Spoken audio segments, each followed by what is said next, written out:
Hello hello వాస్తవ్యుడు ముస్లిం యువకుడు ఆరిఫ్ మనలో ఇప్పుడు మన ఈ యొక్క ర్యాలీలో పాల్గొంటున్నాడు. మనకు అది అదృష్టము. మనమందరం కూడా దాన్ని అదృష్టంగా భావించి క్రమశిక్షణ భారత్ మాతా కీ భారత్ మాతా కీ ఆవాజ్ దో ఆవాజ్ దో. ఆపరేషన్ సింధూర్ లో పాల్గొని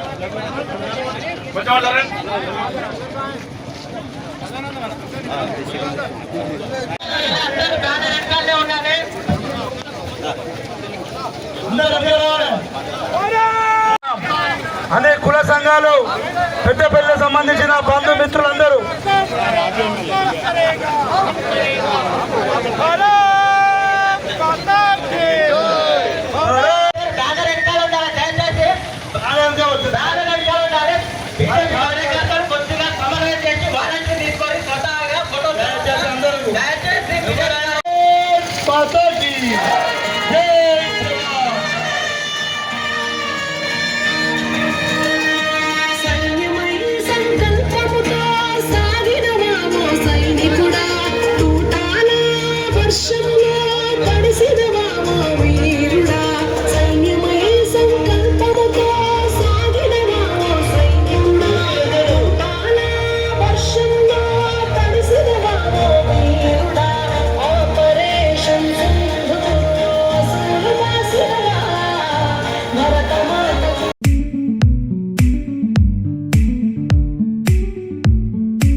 సింధూర్ భారత ప్రజల మనోస్థితిని మనోగతాన్ని కూడా గుర్తు చేసింది. మరి సైన్యానికి మద్దతుగా వాళ్ళ గౌరవం కోసం భారతదేశం మొత్తం కూడా ఈ తిరంగా ర్యాలీ భారతీయ జనతా పార్టీ చేపట్టింది. పార్టీలకు అతీతంగా చేస్తూ ఉన్నాం. నరేంద్ర మోడీ గారి నాయకత్వాన్ని ఒకసారి ప్రపంచ దేశానికి రుజువు చేసింది భారత సైన్యం. మరి దాంట్లో భాగంగా వారికి మద్దతుగా వారందరికీ కూడా ఈ కార్యక్రమం చెప్పడం జరిగింది. పార్టీలకు అతీతంగా చేస్తున్న ర్యాలీ కూడా కాంగ్రెస్ పార్టీ కొద్దిగా రాజకీయం చేసే ప్రయత్నం చేస్తూ ఉంది కనుక ఈరోజు ఈ నియోజకవర్గం సందర్భంగా ఈ ర్యాలీ నిర్వహించడం జరుగుతుంది కనుక ఒక్కసారి భారత సైనికులందరికీ కూడా మనం సైల్యూట్ చేద్దాం. ఇదివరకు భారత్ క్వార్టర్లో తలపెట్టినటువంటి తిరంగ యాత్ర, ఈ తిరంగ యాత్రకు గతంలో కనీసం రాజకీయాలు ఏ పార్టీలకు ఆ పార్టీలు, ఏ వర్గాలకు ఆ వర్గాలు చేసేది. ఈ తిరంగ యాత్రను చూసి ప్రపంచం నేర్చుకోవాల్సినటువంటి అవసరం ఉన్నది. ఇవాళ పెద్దపల్లిలో తిరంగ యాత్ర చేస్తూ ఉంటే అందరూ అనుకుంటారు ఈ దేశంలో ఉన్న ముస్లింలు వేరు, ఈ దేశంలో ఉన్న హిందువులు వేరు, ఈ దేశంలో ఉన్న కిరస్థాన్లు మైనార్టీస్ వేరు, ఈ దేశాన్ని ఎప్పుడైనా మనం చీల్చొచ్చని కొంతమంది కలలు కన్నారు. కానీ పహల్గాం దాడి తర్వాత జరిగినటువంటి 22 ఏప్రిల్ తర్వాత జరిగినటువంటి పరిణామాలన్నీ చూస్తే, ఇవాళ దేశంలో ఉన్నటువంటి పరిణామాలు చూస్తే మేము వేరు కాదు, ఈ దేశంలో ఉన్న 140 కోట్ల మంది ఒక్క తాటి మీద ఒక్క కాలు మీద నిల్చుండి ప్రపంచంలో ఏ దేశాన్నైనా వట్టిగానే ఊదేస్తామనేటువంటి పరిస్థితి ఇవాళ దేశంలో కనపడుతున్నది. ఏ రకమైనటువంటి ఇవాళ ఆర్గనైజేషన్ ఇది, ఎవరు ఏ పార్టీ సిద్ధాంతం ఇది? ఇవాళ దేశం మీద అభిమానం, ఈ దేశాన్ని కాపాడుకోవడం కొరకు ప్రతి పౌరుడు చేస్తున్నటువంటి ప్రయత్నం, ఆ ప్రయత్నంలో భాగంగానే వాళ్ళ పెద్దపల్లిలో చూస్తే సబ్బండ వర్ణాలు, ఇలా మతాలకు అతీతంగా, కులాలకు అతీతంగా, అన్నిటికి అతీతంగా కూడా ఈ దేశంలో మేమున్నాం. మీరు ఈ దేశంలో ఉన్నటువంటి వీర జవాన్ లెవెల్ కూడా వెనకాడవలసిన అవసరం లేదు. ఈ దేశం కొరకు 140 కోట్ల మంది ఒక తాటి మీద ఉన్నాం. ఈ దేశం కొరకు ఏదైనా త్యాగం చేస్తే త్యాగాలు చేయడానికి కూడా సిద్ధంగా ఉన్నామని చెప్పి ఈ యాత్రలో పాల్గొన్నటువంటి అందరినీ చూస్తే మరి వాళ్ళందరికీ కూడా నేను మనస్ఫూర్తిగా అభినందనలు తెలియజేస్తా ఉన్నా.